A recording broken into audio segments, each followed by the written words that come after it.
A Werewolf Shifter Romance, written by Amelia Hart, Chapter 1, The Silent Shadow.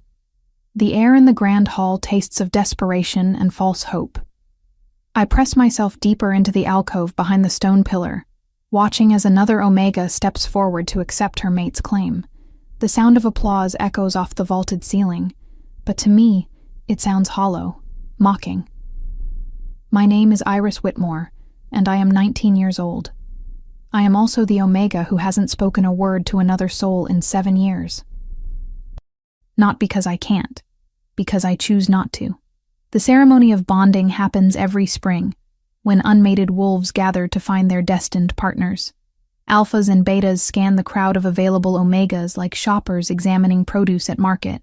Some lucky girls catch an eye, earn a smile, receive a claiming bite that seals their fate forever. I have attended 3 of these ceremonies in my life. 3 times I have hidden in shadows, watching others find love while I remain invisible. Tonight marks my 4th failure. Look at that pathetic creature. A familiar voice sneers from nearby. Still lurking in corners like a ghost. Magnus Coldwell. The beta who once promised to mate me before he discovered my silence. His rejection had been public, humiliating, and thorough. I heard she can't even say no thank you when refused. His companion laughs. What alpha would want a mate who communicates in hand gestures? I close my eyes, fighting the familiar ache in my chest. They don't understand. Speaking isn't the problem. Speaking is dangerous. Words have power. And I learned that lesson too well 7 years ago. The massive doors at the hall's entrance suddenly creak open. Conversation dies as every head turns toward the unexpected arrival. Through the doorway steps a figure I recognize from portraits but have never seen in person. King Lucian Greystone. He is 25 years old, tall and commanding with dark. His ice-blue eyes scan the room with detached interest. The last time he attended a bonding ceremony was 3 years ago, and before that, never in my memory. Your Majesty, the ceremony leader stammers, bowing deeply. We weren't expecting... Continue, King Lucian says simply, his voice carrying easily across the now silent hall. Don't let my presence interrupt. But of course it does. Every Omega straightens, hoping to catch the attention of the most powerful alpha in the territory.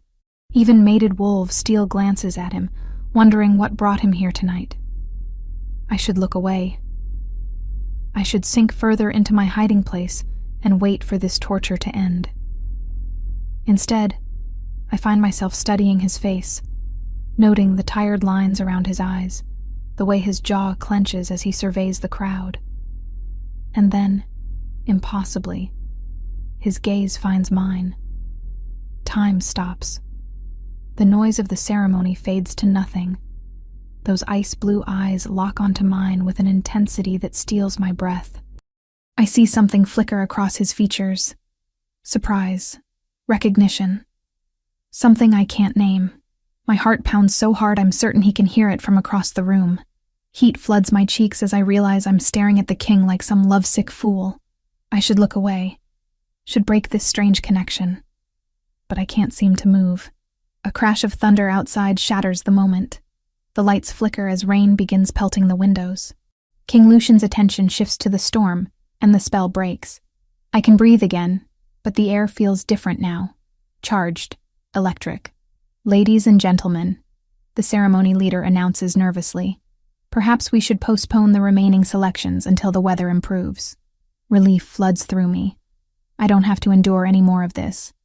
I can escape to my small cabin at the edge of packed territory and pretend tonight never happened. As people begin moving toward the exits, I slip from my hiding place and head for a side door that leads to the gardens. The storm is growing worse, wind howling through the trees, but I need air. I need space to think about what just happened with the king. Why had he looked at me like that? Why had I felt such a strange pull toward a man I've never even spoken to? The rain soaks through my simple dress within seconds of stepping outside. Most sensible people would return to the warmth and safety of the hall, but I've never been accused of being sensible. I walk quickly toward the tree line, eager to reach the path that leads home. That's when I hear it. A sound that makes my blood run cold. Howling, but not the kind wolves make when they're happy or calling to their pack.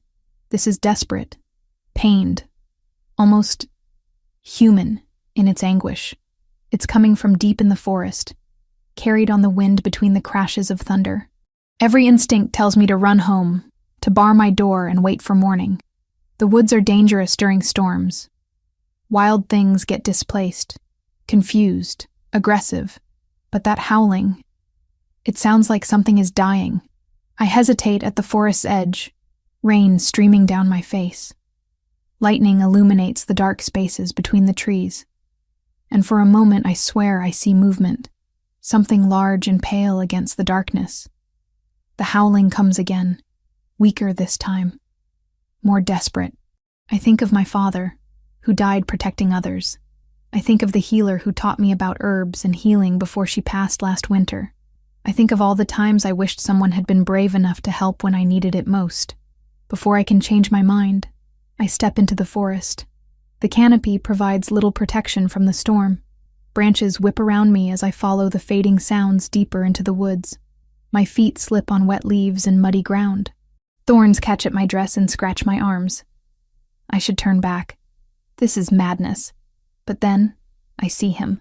A massive black wolf lies crumpled beneath a fallen tree branch, rain washing blood from a deep gash along his ribs.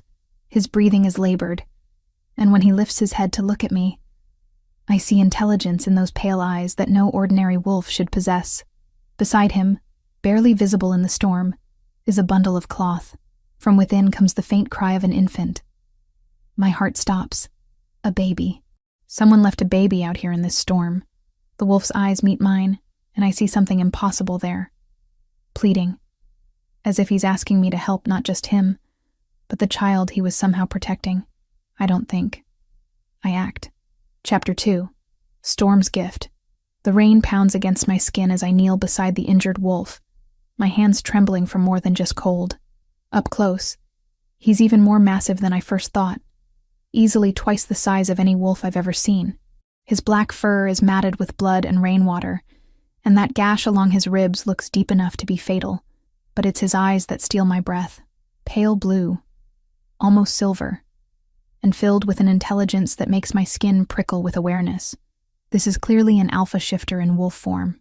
The bundle beside him shifts, and a tiny wail cuts through the storm. Without hesitation, I reach for the cloth-wrapped infant. The baby is surprisingly warm, protected by what looks like an expensive traveling cloak made of fine wool.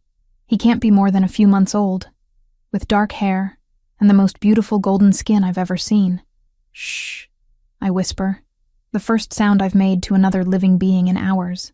It's going to be okay. The wolf watches me with those unsettling eyes, and when I look back at him, he gives the slightest nod. The gesture confirms what I suspected. This is no ordinary pack member. Alphas carry themselves differently, even when injured. Thunder crashes overhead, and I know I need to make a decision fast. The storm is getting worse, wind howling through the trees with increasing fury. Both the shifter and baby will die out here if I don't act. My cabin is only a quarter mile away through the trees. If I can somehow get them there, I'm going to help you, I tell the wolf, feeling less foolish now that I know he's a shifter who can understand every word. But you have to trust me. The wolf's breathing is getting more labored. Blood continues to seep from that terrible gash, mixing with the rain to form pink rivulets in the mud beneath him. He's dying, and we all know it. Yet those pale eyes remain fixed on the baby, never leaving him for more than a few seconds. I secure the infant against my chest, using my thick shawl to create a makeshift sling. The baby settles immediately, as if he recognizes safety. His tiny fingers curl around a fold of my dress, and I feel my heart clench with unexpected protectiveness. Then I turn my attention back to the wolf. Can you transform? I ask him directly. It might be easier to help you if you're in human form.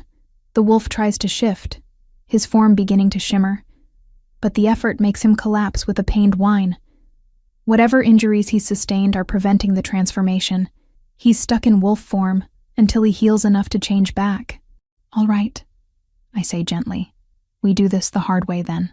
Lightning illuminates our path as we begin the torturous journey back to my cabin. The wolf's claws scrape against wet rocks and fallen logs as he pulls himself along, leaving a trail of blood that the rain quickly washes away.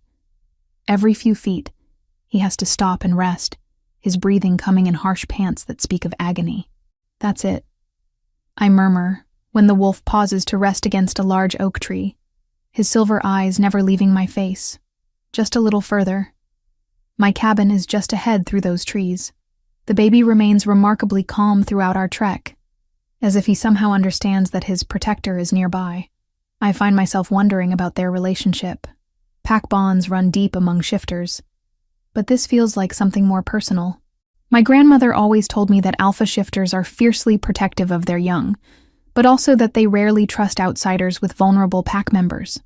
The fact that this wolf is allowing me to help suggests either desperation or an unusual level of trust. By the time we reach my small home at the forest's edge, we're all soaked to the bone. The wolf collapses on my wooden porch, sides heaving with exhaustion. Dark blood stains the boards beneath him, and I can see his strength is nearly gone. I fumble for my key with numb fingers, then push the door open. The familiar scent of dried herbs and wood smoke welcomes me home. Come on, I urge him gently. Inside where it's warm. The wolf looks at the doorway, then at me, and I see him assessing the situation. Even injured, his alpha instincts are calculating whether this could be a trap. His nostrils flare, taking in my scent and the sense of my home, determining if I pose any threat to him or the child. You know I'm just an omega, I say quietly. I couldn't hurt you even if I wanted to, and I don't want to. Something in my voice must convince him, because he begins dragging himself across the threshold. I help as much as I can, supporting his massive head while he uses his remaining strength to pull his body inside. He probably weighs twice what I do, all muscle and bone and alpha power that takes my breath away even in his weakened state. Finally, we get him settled on the thick rug before my fireplace. I quickly build up the fire, coaxing flames from the dying embers with practiced ease. The warmth begins to fill the small space, driving back the chill of the storm that still rages outside. I examine my unexpected guests by the flickering firelight. The baby is perfect, unharmed, completely dry beneath the protective cloak. His tiny fists wave in the air as he begins to wake, making soft cooing sounds that tug at something deep in my chest. But the shifter is in terrible shape. The gash along his ribs is even worse than I thought. I can see exposed muscle, maybe even bone beneath the torn flesh. The edges of the injury are jagged, as if torn by massive claws rather than cut by a blade. What kind of creature could do this to an alpha wolf? I settle the infant in a nest of soft blankets near the fire, where he continues making those sweet baby sounds. Then I gather my supplies: clean linen cloth, my grandmother's healing salves, the herbal remedies I learned to make from the old healer woman who lived on the other side of the territory before she passed last winter. This is going to hurt, I warn the wolf as I approach with my basin of warm water. But I need to clean this injury before I can treat it properly. Those pale eyes fix on my face as I begin working, and I'm struck again by how different they are from normal wolf eyes. There's an intensity there that speaks of high rank, of someone used to command and authority. This isn't just any alpha. This is someone important. He flinches when the warm cloth touches his torn flesh, but doesn't growl or snap. Instead, he watches me work with a focus that makes heat rise in my cheeks, despite the cold night air.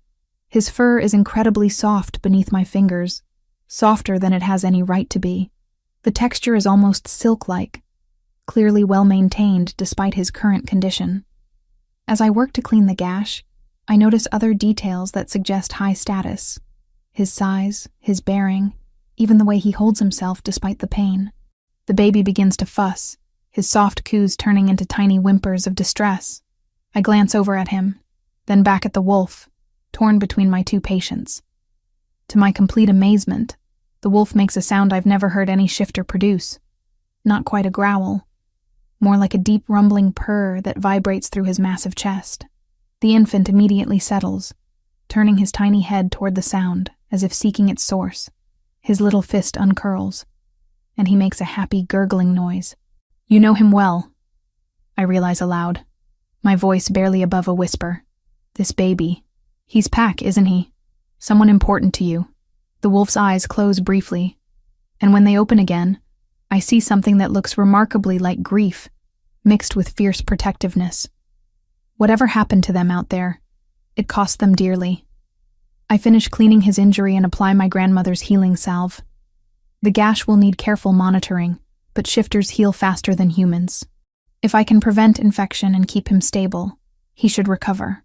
There, I say softly, sitting back on my heels. That should help with the bleeding. The wolf lifts his massive head and does something that stops my heart. He presses his cold, wet nose against my hand in clear gratitude, then looks directly into my eyes with an expression so human it takes my breath away. "You're welcome," I whisper. Outside, the storm continues to rage, but inside, warmth from the fire creates a cocoon of safety around us. The baby sleeps peacefully in his nest of blankets. The wolf rests his head on his paws, but those pale eyes remain watchful, alert. I should probably be more concerned about harboring an unknown alpha shifter, but something about the situation feels right. Natural, even. For the first time since my father died, I feel like I'm exactly where I'm supposed to be. As I settle into my chair to keep watch over my patients, I find myself wondering who they are and what brought them into that storm. The expensive cloak, the wolf's obvious high rank, the way they were traveling together. Important questions for tomorrow. Tonight, I focus on keeping them both alive, and on the strange sense of completeness I feel with them here, filling the silence I've lived with for so long. Chapter 3. Awakening Words. 3 days have passed since I brought my strange guests home from the storm. 3 days of the most peculiar domestic routine I've ever experienced. The baby, I've started calling him Kai in my mind, sleeps peacefully in the wooden cradle I hastily constructed from an old drawer lined with soft blankets. He's an easy child, rarely crying, content to watch me move about the cabin with those intelligent dark eyes that seem far too aware for an infant. But it's the alpha shifter who has truly captured my attention. His injuries are healing with the remarkable speed typical of his kind. The gash that should have taken weeks to close is already knitting together, new pink skin visible beneath the torn flesh. Yesterday I could see bone. Today there's only tender muscle covered by a thin layer of regenerating tissue. Even for a shifter, he's healing impressively fast. This wolf is definitely high-ranking. I'm kneeling beside him now, changing his bandages for the 3rd time today. His pale eyes track my every movement as I work, and I find myself talking to him more and more. The swelling has gone down considerably, I murmur, gently cleaning around the injury site. You'll be able to shift back to human form soon, I think. The wolf makes a soft rumbling sound deep in his throat. Not quite a growl, not quite a purr. Something uniquely his own, that sends warmth spreading through my chest. You must be eager to transform back, I continue, applying fresh salve. Being stuck in wolf form when you're injured has to be frustrating for an alpha. Those silver blue eyes seem to intensify, focusing on my face with an attention that makes my breath catch. There's something there.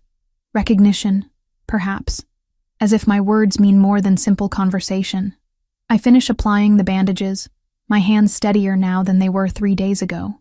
Having someone to care for, even if he can't respond in human speech, has given me a sense of purpose I haven't felt in years. What happened to you out there? I whisper, settling cross-legged beside him on the rug. Who hurt you? And why were you protecting Kai alone?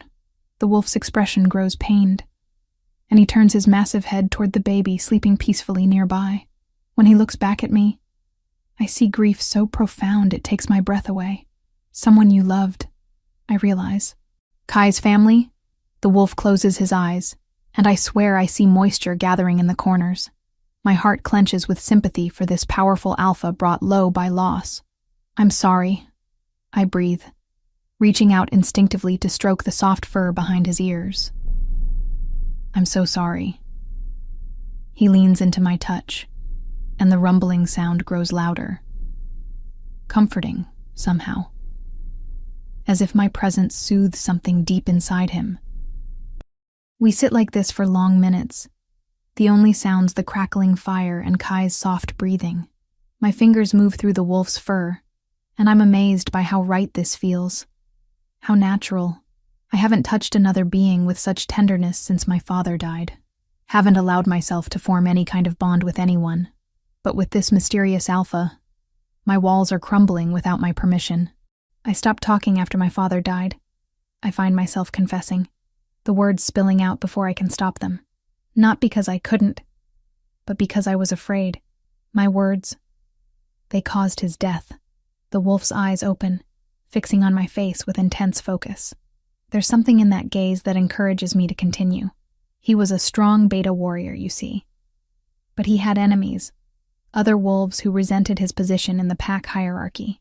They spread rumors, tried to undermine him. My voice drops to barely above a whisper. I was 12. Angry. I said things I shouldn't have, defended him in ways that only made things worse. My words reached the wrong ears, were twisted and used against him. They challenged him to a duel he couldn't refuse. The wolf makes a soft whining sound, pressing closer to me. He died because of what I said, because I couldn't keep my mouth shut. Tears blur my vision, so I decided to never speak again. Never risk hurting anyone else with my words. For a moment, we simply exist together in the firelight. Then the wolf does something that stops my heart completely. He lifts his massive head and gently licks the tears from my cheek, his tongue warm and surprisingly tender. "Thank you," I whisper, meaning it more than I've ever meant anything in my life. As if my words have broken some invisible barrier, I find myself talking more freely than I have in years.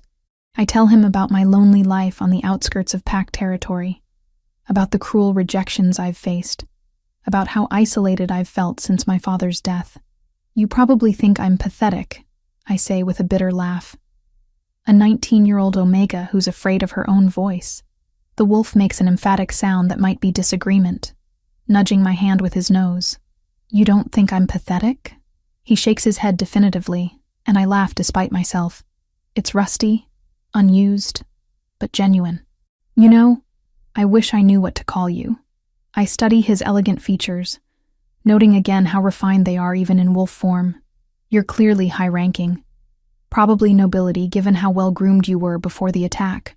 At that moment, Kai begins to fuss. I move to check on him, but the wolf beats me there. He carefully positions himself beside the cradle, making that unique rumbling sound that immediately settles the baby. "You're so good with him," I observe. "It's like you've done this before." The wolf glances at me, and I see something that looks like pain, mixed with deep affection in his expression. "Were you there when he was born?" I ask gently. "Did you help raise him?" This time, the nod is slower, more weighted with emotion.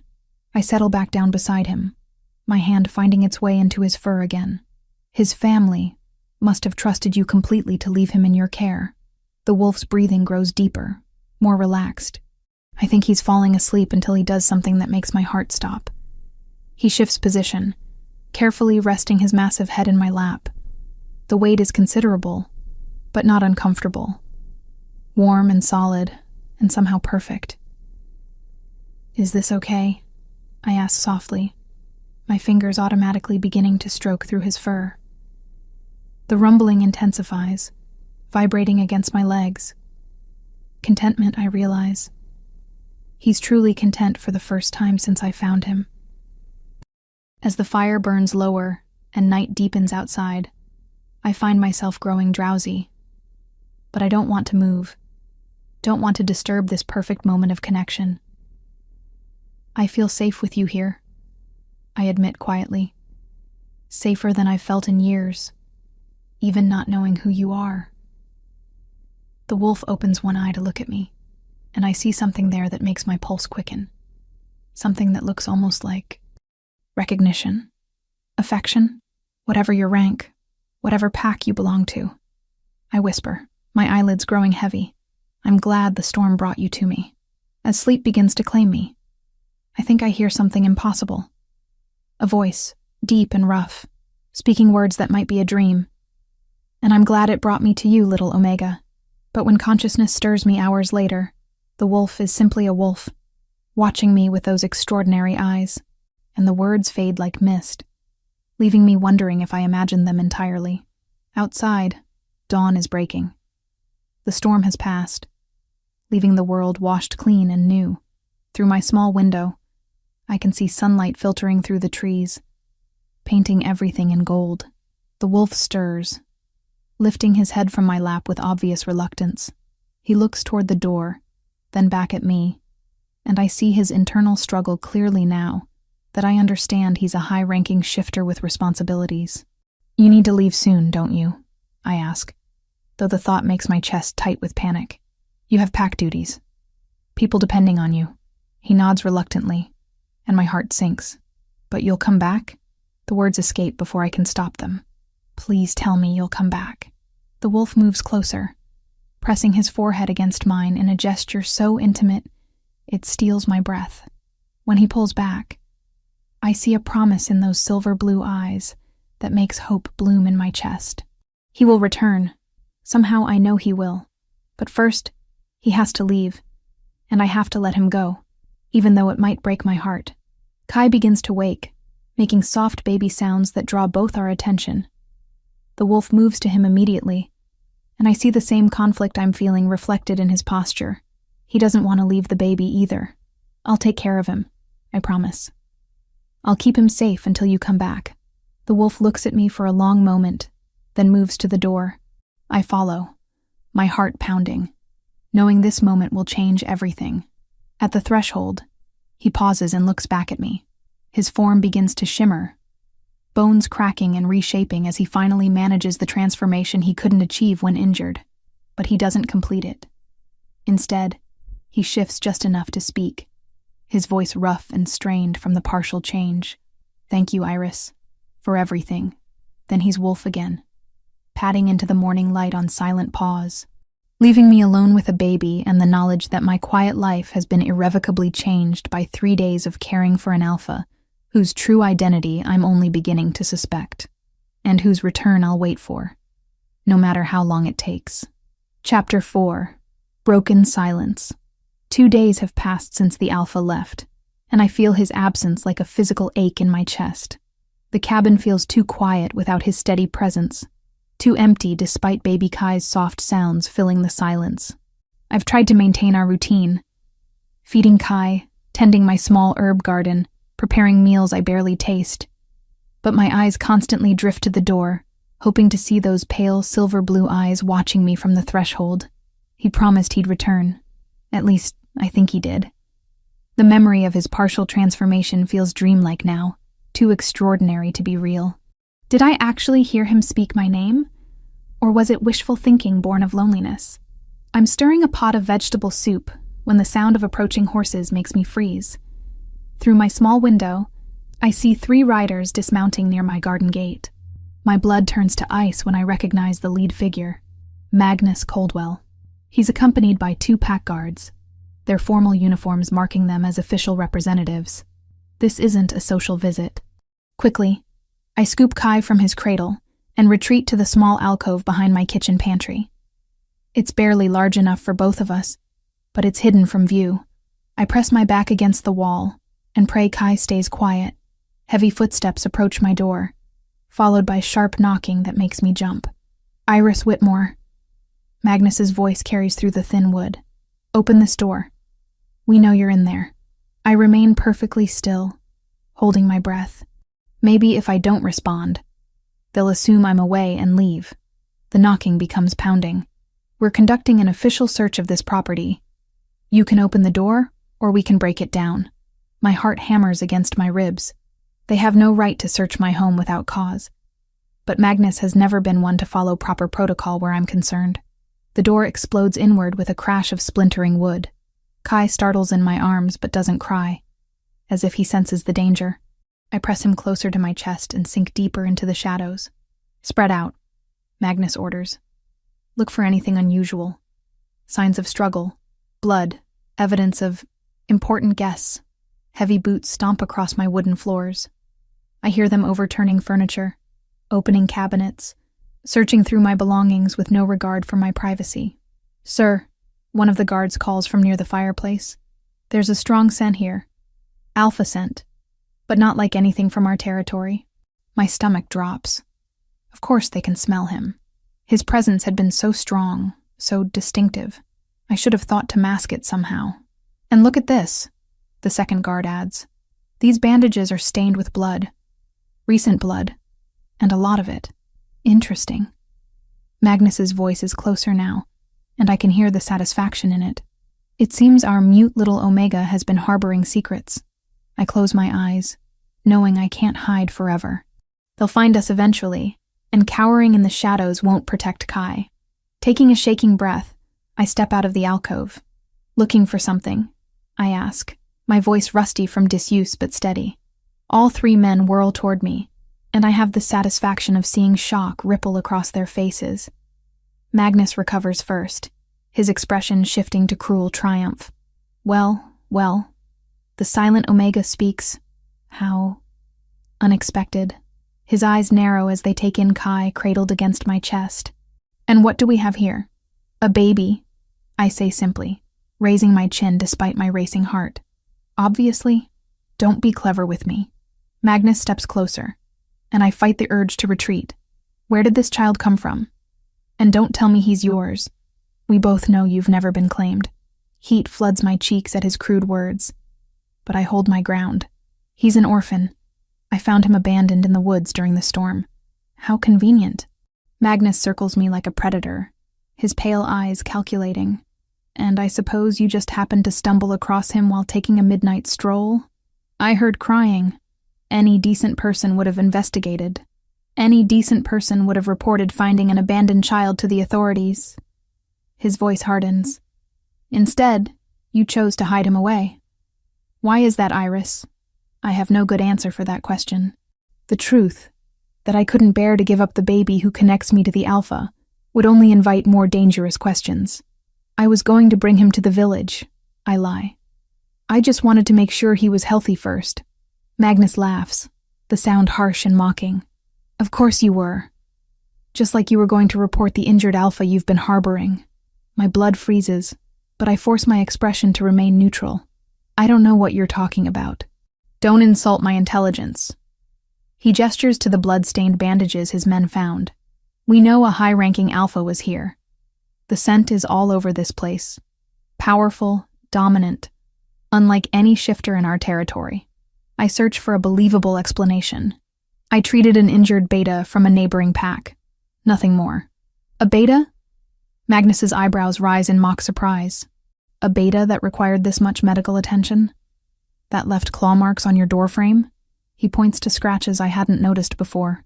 Tell me, Iris, what beta commands that kind of presence? Kai chooses that moment to make a soft cooing sound, drawing Magnus's attention back to him. The beta's eyes narrow as he studies the baby's features with new intensity. This child has distinctive coloring, he observes. Golden skin, dark hair. High-quality features that suggest noble bloodlines. Terror claws at my throat. If Magnus realizes who Kai might be, both our lives are forfeit. He's just a baby, I say desperately. An innocent child who needs care. Indeed. Magnus reaches toward Kai, and every protective instinct I possess roars to life. Don't touch him. The words explode from me with such force that all three men step back in surprise. Magnus's eyes glitter with malicious pleasure. Such passion from our silent Omega. One might think you've grown attached to this mysterious infant. He reaches for Kai again, and this time I don't just speak. I act. I back away quickly, clutching the baby protectively to my chest. Stay away from us. Us? Magnus repeats softly. How interesting. You've claimed this child as your own, haven't you? Despite having no legal right to him. I have every right to protect an innocent baby. From the proper authorities? From those who could provide better care than a damaged Omega living in isolation? His voice turns vicious. Face facts, Iris. You're unfit to raise a child. You can barely function in normal society. The words hit like physical blows, but they also ignite something fierce inside me. Something that's been dormant for 7 years suddenly blazes to life. I am not damaged, I shout, my voice carrying through the cabin with surprising strength. And I am not unfit.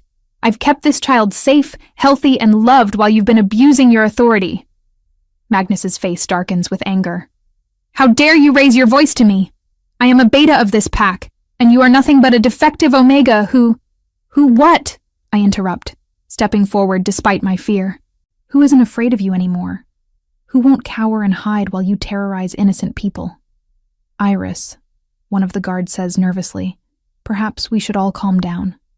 No, I round on him, my voice gaining power with each word. I'm tired of being calm. Tired of being silent while men like him abuse their positions to intimidate those weaker than them. The room has gone deadly quiet, except for my harsh breathing. All three men stare at me as if I've sprouted wings. Then Magnus smiles, slow and predatory. There we go, he purrs. The real Iris Whitmore finally emerges. Tell me, is this what happened 7 years ago? Did you lose your temper and say something you shouldn't have? Something that got your father killed? The blood drains from my face. He knows. Somehow he knows the truth about my father's death. I see I've hit a nerve. Magnus continues, circling closer. Yes, I know all about your sharp tongue and how it sealed your father's fate. How your inability to keep quiet led directly to his death in that duel. Stop, I whisper, the fight suddenly draining out of me. Is that why you chose silence? Guilt over killing the only person who ever loved you. Stop it. And now you're doing it again, aren't you? Harboring mysterious nobles, keeping secrets that could get people killed. How long before your reckless choices destroy another life? Something inside me snaps. The careful control I've maintained for 7 years shatters completely. Get out! I scream with such force that the windows rattle. Get out of my home right now. That's when we all hear it. A sound that makes my heart soar, and Magnus's face pale with terror. A howl. Deep, powerful, and very, very close. Through the broken doorway steps the Alpha, his silver blue eyes blazing with fury as he takes in the scene before him. He's even larger than I remembered, his black fur bristling with rage as he focuses on Magnus with predatory intensity. The Beta stumbles backward, his face white with shock and fear. Impossible, he breathes. You should be halfway to the capital by now. The Alpha's growl cuts him off, a sound so menacing it makes the hair on my arms stand up. But I'm not afraid. I'm relieved beyond measure. He came back, just like he promised. Iris, Magnus says urgently, never taking his eyes off the Alpha. Get away from that creature. You don't understand what you're dealing with. Instead, I step closer to the Alpha, and he immediately positions himself between me and the three men. His massive body radiates protective fury, and I feel safer than I have in days. No, I say clearly, my voice strong and unwavering. You don't understand. I look directly at Magnus, no longer afraid of his threats or intimidation. He's not just any Alpha, and I know exactly who he is. For the first time in 7 years, I speak the complete truth without fear, letting my voice carry the authority I never knew I possessed. He's under my protection. And so is the child. Chapter 5. Truth Unveiled. The standoff lasts for several heartbeats, tension crackling through the air like lightning before a storm. Magnus and his guards remain frozen near my overturned furniture, while the wolf stands protectively in front of me, his massive frame coiled with barely contained violence. Then something extraordinary happens. The wolf begins to change. His form shimmers, bones cracking and reshaping as black fur recedes to reveal golden skin. Muscles expand and shift, and within moments, a man kneels where the wolf had stood. Not just any man. King Lucian Greystone. Magnus's face goes from pale to ashen. Your Majesty, he stammers, dropping immediately to one knee. The guards follow suit, their heads bowed in submission. But I can't look away from Lucian. He's magnificent in human form, tall and powerfully built, with the same silver blue eyes that have haunted my dreams. Dark hair falls across his forehead, and when he stands, he moves with lethal grace despite his obvious exhaustion. He's also completely naked, which sends heat flooding through my cheeks. Magnus Coldwell! Lucian's voice is deep and rough, carrying the unmistakable authority of an Alpha King. Explain why you're terrorizing one of my subjects in her own home. Your Majesty, we had no idea, Magnus begins, but Lucian cuts him off with a raised hand. Answer the question. Magnus swallows hard. We were conducting a search based on reports of suspicious activity. Strange scents, evidence of dangerous predators in the area. And what did you find? Lucian's tone is deceptively calm, but I can see the fury burning in his eyes. An unmated Omega harboring an abandoned infant, Your Majesty, and signs that she'd been treating an injured animal of unusual size. I see. Lucian steps closer to me, and I resist the urge to step back. This close, I can feel the heat radiating from his skin, can smell his scent, pine and rain and something wild that makes my pulse race. And you felt this warranted breaking down her door and terrifying her? We followed proper protocol. Magnus starts. Proper protocol? Lucian's voice drops to a dangerous growl. Proper protocol involves obtaining a warrant before searching private property. It involves respectful inquiry, not intimidation and destruction. He gestures to my ruined door, the overturned furniture, the general chaos they've created in my small home. Your Majesty, one of the guards ventures nervously. We were responding to concerns about the missing... Missing what? Lucian interrupts sharply. The guard's mouth opens and closes like a fish. They were looking for the missing king. But they can't very well say that now that he's standing before them. I thought as much, Lucian says coldly. You exceeded your authority and violated pack law. I should have you all stripped of rank. Magnus's face goes even paler. Please, Your Majesty, we were only trying to... You were trying to abuse your position to harass someone who has no one to protect her, Lucian states flatly. Someone you've clearly targeted before. His gaze shifts to me, and I see something that makes my breath catch. Recognition, not just of this moment, but of me, of who I am, and what I've endured. How long has this been going on, Iris? He asks gently. The sound of my name on his lips sends shivers through me. Years, I admit quietly. Since my father died. And no one intervened? No one stood up for you? I shake my head, unable to meet his eyes. The shame of my isolation, of being so powerless, burns through me. Lucian turns back to Magnus, and the temperature in the room seems to drop 10 degrees. Get out, he says quietly. Your Majesty, perhaps we should discuss... Get out! The command reverberates through the cabin with such force that dust falls from the rafters. All of you. Now. The 3 men scramble for the door like their lives depend on it. Which, given the look on Lucian's face, they probably do. When they're gone, silence settles over us like a heavy blanket. I stand clutching Kai to my chest, suddenly aware that I'm alone with the most powerful alpha in our territory. A man I've been caring for, touching, speaking to intimately for days. A king I've seen naked and vulnerable. The implications crash over me like a tidal wave. This is King Lucian Greystone, the alpha who rules over thousands, who could have any woman he desires. What must he think of me? A damaged Omega living in isolation, talking to him like an equal when I didn't know who he was. Iris, his voice is gentle now, concerned. Are you all right? I nod shakily, not trusting my voice. Look at me, he requests softly. Reluctantly, I raise my eyes to meet his. What I see there isn't the disgust or pity I expected. It's warmth, gratitude, and something that looks almost like affection. You saved my life, he says simply. You took in a stranger and a child, risking your own safety to care for us. I owe you a debt I can never repay. You don't owe me anything, I managed to say. I did what anyone would do. No. He shakes his head firmly. You did what someone with extraordinary courage and compassion would do. Most people would have run from an injured wolf, not brought it home and nursed it back to health. He steps closer, and I catch my breath at the intensity in his gaze. You spoke to me when I was in wolf form. You told me your secrets, shared your pain. Do you have any idea what that meant to me? How long it's been since someone saw past the title and crown to just talk to me like a person? My cheeks burn. I didn't know who you were. Exactly. A small smile tugs at his lips. You saw a hurt creature that needed help, and you gave it. No ulterior motives, no political calculations. Just pure kindness.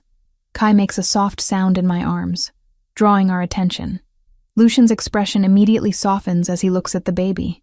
And this little one, he murmurs, reaching out to gently stroke Kai's cheek. You've been caring for my nephew as if he were your own child. Your nephew? The words escape before I can stop them. Lucian nods, pain flickering across his features. My brother's son. He and his mate were attacked by rogues while traveling to visit neighboring pack territory. They didn't survive. I found Kai hidden in the ruins of their carriage and was bringing him home when I was ambushed. I'm so sorry, I whisper, meaning it with every fiber of my being. The attackers were after me, not them. He continues, his voice heavy with guilt. My brother and his mate died because they were associated with me. And if not for you, Kai would have died too. He looks at me again, and I see tears gathering in those beautiful silver blue eyes. You've given me back the last piece of family I have left. There's no way to repay that kind of gift. I didn't do it for repayment, I tell him honestly. I did it because it was right. I know. His smile is soft and genuine. That's what makes you so extraordinary. The compliment sends warmth spreading through my chest, but it also brings reality crashing back. This moment, this connection between us, it can't last. He's a king, and I'm nobody. Soon he'll return to his duties, and I'll go back to my lonely existence on the outskirts of everything. You have to go back, don't you?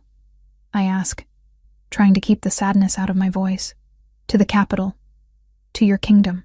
His expression grows troubled. Yes. The attack on my brother wasn't random. It was orchestrated by someone with detailed knowledge of our movements. Someone inside my own court. I need to root out the traitors before they strike again. And Kai will come with me, of course. He needs to be protected, educated, prepared for his eventual role in the succession. I nod, understanding, but hating it nonetheless. Of course, Kai belongs with his uncle. In the world of privilege and power, that's his birthright. Not here in my humble cabin with an outcast Omega. I'll miss him, I admit quietly. You could come with us. The words hang in the air between us, and I'm certain I've misheard. I'm sorry? Lucian steps closer, his eyes intense. Come with us to the capital. You've cared for Kai since he was orphaned. He knows you, trusts you. He'll need that stability while he adjusts to his new life. My heart pounds against my ribs. You want me to be his nanny? I want you to be whatever you choose to be, he says softly. But yes, if you're willing, I'd like you to help care for him, at least until he's settled. It's a generous offer, more than I ever dared dream. But it's also temporary, a brief reprieve before I'm dismissed back to obscurity. What happens when he's settled? I ask. When he no longer needs me? Lucian's gaze intensifies, and he reaches out to gently cup my cheek. The touch sends electricity racing through me. Then we'll figure out what comes next, he says. Together. The word together sends my heart soaring, but I force myself to be realistic. Kings don't end up with damaged Omegas, no matter how kind they might be. Still, when he asks, "Will you come with us, Iris?" I find myself nodding, because even a temporary place in his world is better than a lifetime without him. And maybe, just maybe, I can find the courage to believe that someone like me might deserve something more than shadows and silence. Yes, I whisper, I'll come. The smile that spreads across his face is radiant, transforming his stern features into something breathtakingly beautiful. Good, he says simply, because I'm not ready to say goodbye to you either. Outside, storm clouds are gathering again, but for the first time in years, I'm not afraid of what the future might bring. Chapter 6. The trap closes. The royal carriage arrives at dawn 3 days later, flanked by a dozen mounted guards in ceremonial armor. I watch from my small window as they approach, my stomach churning with a mixture of excitement and terror. I'm really leaving. After 19 years in this isolated corner of the world, I'm about to enter the king's court. Lucian spent the previous days recovering his strength while I prepared for the journey. We maintained a careful distance, him sleeping on my small couch while I took the bed with Kai. But I was constantly aware of his presence. The way he moved through my space with unconscious grace. How his eyes followed me as I went about my daily tasks, the gentle rumble in his voice when he spoke to Kai. Now, as I gather my few belongings into a worn traveling bag, reality sets in. I don't belong in his world. I'm a broken Omega with nothing to offer someone like him. Ready? Lucian asks from the doorway, now properly dressed in traveling clothes that somehow make him look even more regal. As ready as I can be, I reply, lifting Kai from his makeshift cradle. The baby has grown attached to me over these past days, settling immediately when I hold him. His tiny fingers curl around my finger as I secure him in the sling across my chest. Iris. Lucian's voice stops me as I reach for my bag. You don't have to be nervous. You're not going as a servant. You're going as my guest. As someone important to me. Important to him. The words send warmth through my chest, but I can't quite bring myself to believe them. The head of his guard approaches as we exit the cabin. Your Majesty, we should leave immediately. The longer we remain in one location, the greater the risk. Lucian nods, then turns to me. Iris, this is Captain Garrett. He'll be responsible for our safety during the journey. The captain gives me a respectful nod, though I catch him glancing uncertainly at Kai. Ma'am, if I may suggest, we could arrange for additional protection for the child. The child stays with me, I say firmly, surprising myself with the authority in my voice. Of course, Lucian says smoothly. Kai remains with Iris at all times. Those are my orders. We're helped into the carriage, and I try not to gawk at the luxurious interior. Velvet cushions, polished wood, windows of actual glass instead of the oiled paper I'm used to. This single carriage is probably worth more than I'll earn in my entire lifetime. The journey begins smoothly enough. Lucian sits across from me, occasionally pointing out landmarks or sharing stories about various territories we pass through. His presence is comforting, and gradually I begin to relax. That's when everything goes wrong. We've been traveling for about 4 hours when the carriage lurches to a sudden stop. Shouts erupt from outside, followed by the distinctive sound of steel on steel. Stay down, Lucian orders, his entire demeanor shifting from relaxed to lethal in an instant. Through the window, I see our guards engaged in fierce combat with a group of attackers. But something's wrong. The attackers are wearing our own pack's colors. Your Majesty, Captain Garrett appears at the carriage door, blood streaming from a cut on his forehead. We're outnumbered. You need to run. Lucian is already moving, pushing open the door on the opposite side. Iris, stay close to me. Keep Kai protected. I clutch the baby against my chest as we emerge into chaos. Steel rings against steel as our guards fight desperately against superior numbers. Bodies litter the ground, and I smell blood thick in the air. This way, Lucian guides me toward the tree line, but we don't make it far before our path is blocked. Magnus Coldwell steps out from behind a large oak, flanked by a dozen warriors. His face wears a triumphant smile that makes my blood run cold. Your Majesty, he says mockingly. How convenient to find you here, so far from the safety of the capital. Magnus, Lucian's voice is deadly calm. I should have known. You're the traitor in my court. Traitor? Magnus laughs. I prefer pragmatist. You've grown weak, Lucian. Too concerned with peace treaties and diplomacy when our pack needs strength.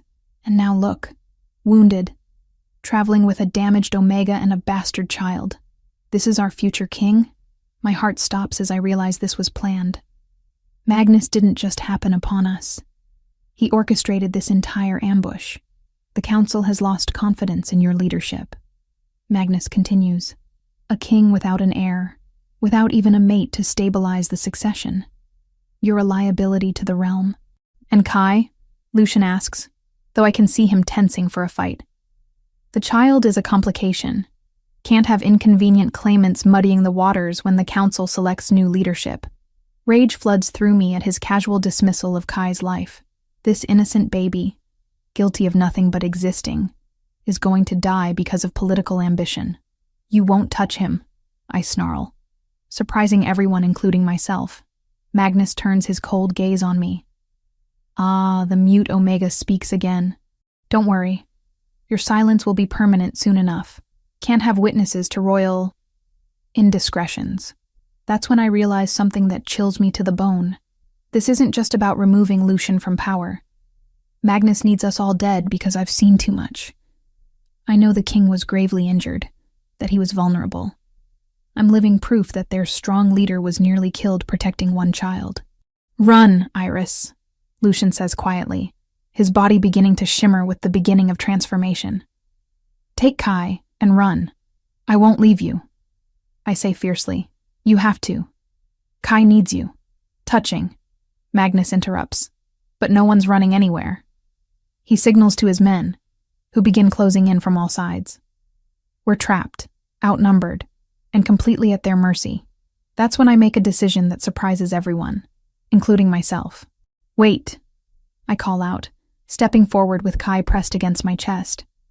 I have information you want. Magnus raises an eyebrow. Oh, I know the king's weaknesses. How long it takes him to heal from serious injuries, when he's most vulnerable during transformation. I force my voice to stay steady. Information that could be valuable to whoever takes power. Iris, no. Lucian growls, but I ignore him.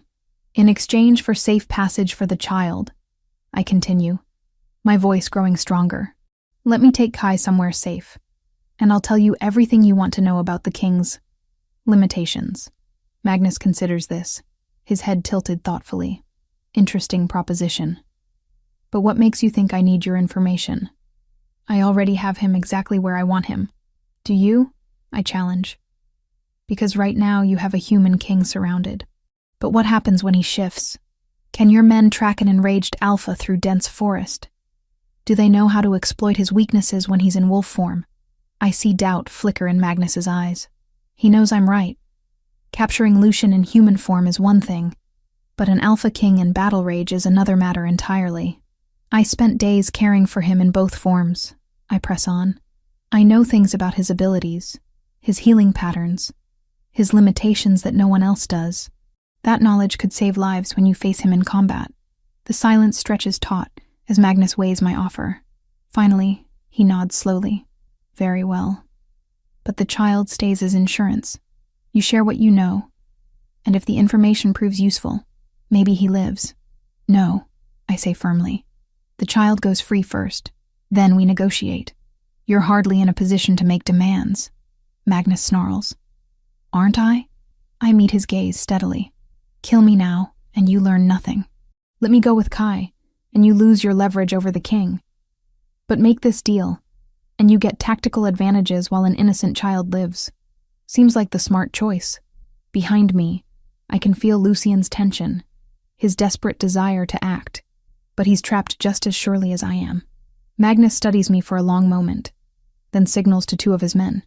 Very well. Thomas will escort the child to a safe location while you and I have our discussion. If you try to signal for help, or mislead me. I understand, I say quickly, though my heart is breaking at the thought of being separated from Kai. As I carefully transfer the baby to one of Magnus's men, Kai begins to cry. The sound tears at my heart, but I force myself to remain strong. Take him to the village inn, I instruct the guard, my voice carrying more authority than I knew I possessed. Find a nursing mother who can care for him properly. The man nods and disappears into the trees with Kai, taking my heart with him. When they're gone, Magnus turns back to me with a predatory smile. Now then, my dear Iris, let's discuss everything you know about our king's vulnerabilities. And as Lucian watches helplessly, I begin to weave the most important performance of my life. Because Magnus is wrong about one thing. I'm not the same broken Omega I was a week ago. I found my voice, and now I'm going to use it to buy time for the man I love, even if it costs me everything. Chapter 7. The King's Wrath. The transformation takes longer when he's severely injured. I begin, weaving truth with carefully crafted lies. His healing abilities slow down the shift, making him vulnerable during the process. Magnus leans forward, his eyes glittering with interest. Around us, his men maintain their weapons trained on Lucian, who remains perfectly still but radiates barely controlled fury. Go on, Magnus urges. Silver disrupts his healing completely, I continue, remembering the wound on Lucian's ribs. Not just silver weapons, but silver dust in the air. It prevents proper regeneration and keeps him weak. This part is true, and I see Lucian's slight nod of approval. He understands what I'm doing. Buying time while feeding Magnus information he could discover anyway. Useful. What else? When he's emotionally compromised, angry or protective, he becomes predictable. I lie smoothly. He abandons strategy for pure aggression, easy to anticipate and counter if you know what triggers him. Magnus signals to one of his men, who produces a small vial of silver dust. Test it, he orders. My heart lurches as the powder is scattered in Lucian's direction.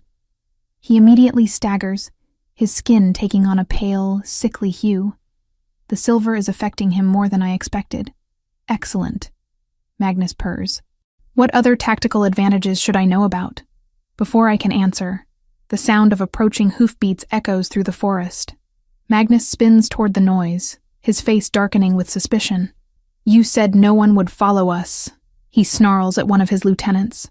No one should have known our route, the man replies nervously. Through the trees burst Captain Garrett and a dozen royal guards, their weapons gleaming in the dappled sunlight. Behind them ride more soldiers than I can count. An entire battalion by the look of it. Impossible. Magnus breathes. How did they find us? That's when I see something that makes my heart soar with hope. Among the charging guards is a familiar figure, the man who took Kai. But he's not wearing Magnus's colors anymore. He's in royal livery, and he's carrying something that glints silver in the sunlight. A signal mirror. He's been sending messages. You underestimated loyalty, I tell Magnus as the guards surround us. Not everyone can be bought with promises of power. Magnus whirls on me, his face twisted with rage. You planned this. Somehow I planned nothing, I say honestly. But I hoped. I hoped that good men would recognize a traitor when they saw one. Captain Garrett dismounts, his sword already drawn. Release the king immediately, or face the consequences of high treason. You're outnumbered, Magnus snarls, but I can see desperation creeping into his eyes. Stand down, or I'll kill them both. Actually, a new voice says from the tree line, I believe you're the one who's outnumbered. Lord Commander Harrison steps into view, followed by what looks like half the royal army. His weathered face is grim as he surveys the scene. Magnus Coldwell, by order of the Royal Council, you are under arrest for high treason, conspiracy against the crown, and the murder of Prince Adrian and Princess Elena. Magnus's face goes white. You can't prove. We found your correspondence with the rebel factions, Harrison interrupts, complete with plans for the ambush that killed the king's brother. Your own handwriting, sealed with your personal mark. That's impossible, Magnus whispers. Is it? Harrison's smile is cold. Did you really think we wouldn't investigate every member of the court after the royal family was attacked? Your ambition made you careless, Magnus. The evidence trail leads directly to you. I watch as Magnus's carefully constructed plan crumbles around him. His men begin lowering their weapons, realizing they're completely surrounded with no hope of escape. You all swore loyalty to the realm, Harrison continues, addressing Magnus's followers, not to one ambitious beta's grab for power. Lay down your arms and you'll be shown mercy. Continue this treason, and you'll share his fate. Several of Magnus's men immediately drop their weapons and step away from him. Others look uncertain, torn between fear and fading loyalty. But Magnus isn't finished yet. You think this changes anything? He snarls, his composure finally cracking. A weak king who can't even protect his own family? Who travels with damaged omegas and bastard children? This realm needs strong leadership. The only thing this realm needs, comes a new voice, deep and commanding, is to be rid of treacherous snakes like you. Everyone turns as Lucian rises to his feet, the silver poisoning clearly weakening him, but not breaking his royal authority.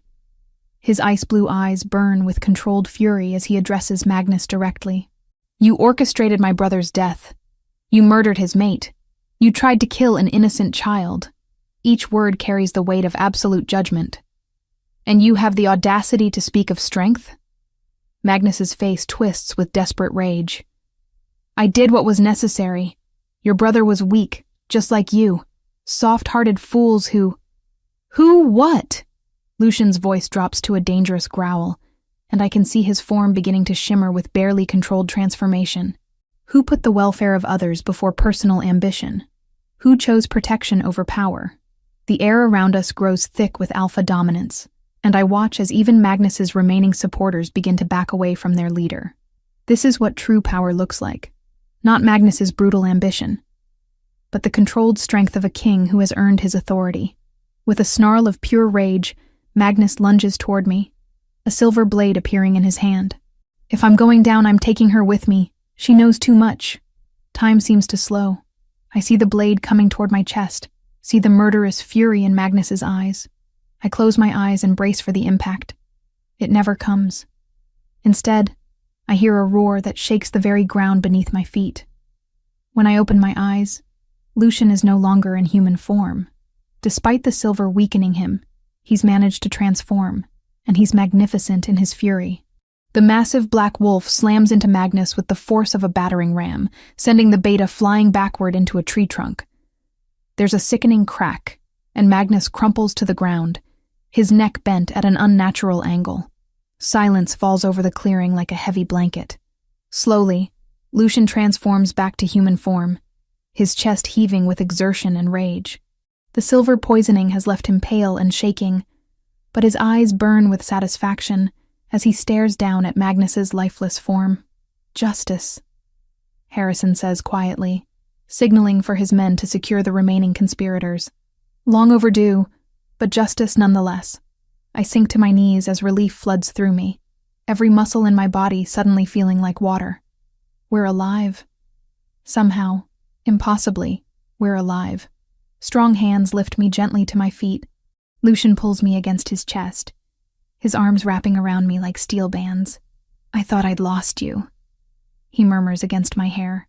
"When he drew that blade, I thought, I'm fine," I assure him, breathing in his scent, letting his warmth chase away the lingering terror. "We're both fine." "Your Majesty," Captain Garrett approaches respectfully. "The child is safe. Thomas brought him directly to our forces as soon as they were clear of the ambush site." My heart leaps. "Kai? Where is he?" "With the field medics, being examined to ensure he wasn't harmed," Garrett replies. "He appears to be in perfect health." I nearly sob with relief. Throughout this entire ordeal, my greatest fear was that Kai would be hurt because of decisions I made. Knowing he's safe lifts a weight from my chest I didn't realize I was carrying. "There's something else, Your Majesty," Harrison says quietly. "We've uncovered evidence of a broader conspiracy. Magnus wasn't working alone." Lucian's arms tighten around me protectively. "How broad?" "At least a dozen nobles were involved, possibly more. They saw your unmarried status as weakness, your compassion as failure. We're conducting arrests throughout the capital as we speak." The implications hit me like a physical blow. If there are more conspirators, then this isn't truly over. Lucian is still in danger. "What does this mean?" I ask. "It means we need to be very careful about who we trust," Lucian replies grimly. "And it means returning to the capital is more dangerous than ever." "Your Majesty," Harrison ventures carefully, "perhaps it would be wise to establish a temporary court elsewhere while we root out all the traitors. Somewhere secure, away from potential threats." Lucian considers this, his jaw tight with thought. "Where would you suggest?" "The northern stronghold," Harrison replies immediately. "It's isolated, defensible, and staffed entirely by soldiers whose loyalty is beyond question. And cold as the Arctic in winter," Lucian mutters, but I can see he's considering the option. "I don't care about the cold," I say firmly, "as long as we're all safe." Lucian looks down at me, something warm and wondering in his expression. "We?" Heat floods my cheeks as I realize what I've implied. "I mean, if you still want me to help care for Kai, Iris," his voice is soft, tender in a way that makes my heart flutter. "I don't want you to stay just to care for Kai." "You don't? I want you to stay because you want to be with me," he says quietly. "Because what's between us matters to you as much as it does to me." My breath catches. Is he saying what I think he's saying? "Your Majesty," Harrison clears his throat diplomatically. "Perhaps we should continue this conversation somewhere more private?" Lucian doesn't take his eyes off me. "Yes, we have much to discuss." As the soldiers begin the process of securing prisoners and clearing the battlefield, I find myself wondering what comes next. The immediate threat may be over, but Magnus's death doesn't erase the larger conspiracy. It doesn't change the fact that people want Lucian dead, or that being close to me might put us all in danger. But for now, in this moment, I choose not to think about politics, or danger, or the uncertain future. For now, I focus on the warmth of Lucian's arms around me, the steady beat of his heart against my cheek, and the impossible fact that somehow, against all odds, we survived, together. And maybe, just maybe, that's enough to build something real on, something that could last beyond the immediate crisis, beyond the fear and uncertainty, something that looks remarkably like hope. As we prepare to leave this blood-soaked clearing behind, I realize that for the first time in 7 years, I'm not afraid of what my words might do. Because sometimes, the right words at the right moment can save everything that matters. And sometimes, love is worth fighting for, no matter how impossible it seems. Even if you're just a broken Omega who found her voice in time to save a king. Chapter 8. Finding my voice. 6 months later, I stand before the great mirror in what used to be an impossible dream, the royal chambers of the Northern Stronghold, preparing for my coronation as Queen of the Northern Territories. The woman staring back at me bears little resemblance to the frightened Omega who hid in shadows at that ceremony so long ago. My dark hair is styled in an elegant updo woven with silver threads and tiny diamonds. The coronation gown is midnight blue silk that flows around me like liquid starlight, and the expression in my brown eyes holds a confidence I never thought possible. "You look beautiful," Lucian says from the doorway, and my heart still skips at the sound of his voice.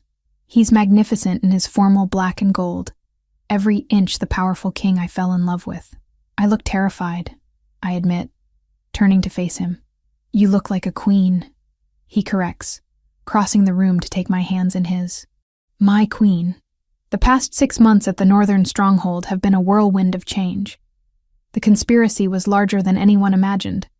Nearly a third of the royal court was involved in the plot to overthrow Lucian. But with Lord Commander Harrison's help, we rooted out every traitor, and slowly, carefully, began rebuilding trust in the kingdom. More importantly, we rebuilt trust in each other. "Are you having second thoughts?" Lucian asks gently, studying my face with those perceptive silver blue eyes. "About marrying you?" "Never." The answer comes without hesitation. "About being queen?" "That's more complicated. It's the truth. These months have shown me what being Lucian's partner really means. Not just state dinners and formal ceremonies, but late nights spent reviewing security reports, difficult conversations with territorial leaders, and the constant weight of knowing that my decisions affect thousands of lives. "You've already proven yourself a dozen times over," Lucian reminds me. "The Omega Sanctuary you established has helped more than 50 women find new lives. Your Council on Territorial Disputes has prevented 2 potential wars." And Kai. At the mention of his name, we both look toward the corner where 10-month-old Kai sits in his nursery chair, babbling happily to himself. He's grown so much, and despite having a dozen trained nannies available, he still prefers to be with me. "Mama," he calls out, reaching his chubby arms in my direction. The word still makes my heart melt. He spoke it for the first time 3 months ago, and no amount of gentle correction has convinced him to call me anything else. "Not that I mind. In every way that matters, I am his mother. You saved him," Lucian continues softly. "And through him, you saved me too. You gave me back my family, my purpose, my reason to be a better king. You would have been a good king regardless," I protest. "Maybe, but I wouldn't have been happy." He lifts my hand to his lips, pressing a gentle kiss to my knuckles. "You taught me that being strong doesn't mean being alone." A knock at the door interrupts us. "Your Majesties," Captain Garrett's voice carries through the wood. "It's time." My stomach lurches with nerves, but Lucian's steady presence beside me keeps me grounded. We've faced assassins and conspirators together. We can handle a coronation ceremony. The Great Hall of the Northern Stronghold has been transformed for the occasion. Hundreds of candles cast warm light over the assembled crowd. Nobles, soldiers, common folk, and representatives from allied territories. At the front, Archbishop Matthias waits with the crown that will make this official, but my eyes are drawn to a small section near the front where familiar faces beam at me with pride. The servants from my old cabin, elderly neighbors who remembered my father, even some of the Omegas from the sanctuary I established. People who knew me before I was anybody important, who cared about Iris the person rather than Iris the future queen. "Ready?" Lucian whispers as we pause at the entrance to the hall. I take a deep breath, feeling the weight of the moment settle over me like a mantle. In a few minutes, I'll no longer be just Iris Whitmore, the silent Omega who lived in isolation. I'll be Queen Iris, with all the responsibilities and expectations that title carries. Ready? I say, and surprisingly, I mean it. The ceremony itself passes in a blur of formal words and ancient rituals. I repeat vows that bind me not just to Lucian, but to his people, promising to protect and serve them with everything I have. When the crown finally settles on my head, lighter than I expected but heavy with symbolism, the crowd erupts in cheers that shake the rafters. My people. Lucian's voice carries easily over the celebration as he addresses the crowd. I present to you Queen Iris, my partner in all things, the heart of our kingdom. More cheers, and I feel tears prick my eyes at the genuine warmth in their voices. These people are accepting me not because they have to, but because they choose to. Later, after the formal reception and endless congratulations from nobility, Lucian and I finally escape to our private quarters. Kai is already asleep in his crib, one tiny fist curled around a toy wolf Lucian carved for him. "How do you feel?" Lucian asks, helping me out of the elaborate gown. "Different," I admit. "Like I've become someone I never expected to be." "You've become who you were always meant to be," he corrects gently. "You just needed the right circumstances to let her emerge." I consider this as I slip into a simpler dress. "Do you really think that? That this was somehow inevitable?" "I think you were born to be extraordinary," Lucian says seriously. "The silence, the isolation, even the trauma, it all shaped you into someone uniquely capable of understanding what it means to be powerless. That understanding makes you a better leader than someone who's never known struggle." He's right, in a way. My years of silence taught me to listen, really listen, to what people aren't saying. My experience as an outcast helps me recognize when others are being marginalized or ignored. My trauma gave me empathy for those who are hurting. "I want to establish more sanctuaries," I tell him. "Not just for Omegas, but for anyone who's been cast out or forgotten. People who need a second chance. Then we'll establish them," he says without hesitation. "Whatever you need, whatever resources are required, they're yours." This easy acceptance still amazes me. 6 months ago, I was nobody with nothing. Now I have the power to actually help people, to make changes that matter. "There's something else," I say, suddenly nervous. "Something I've been thinking about."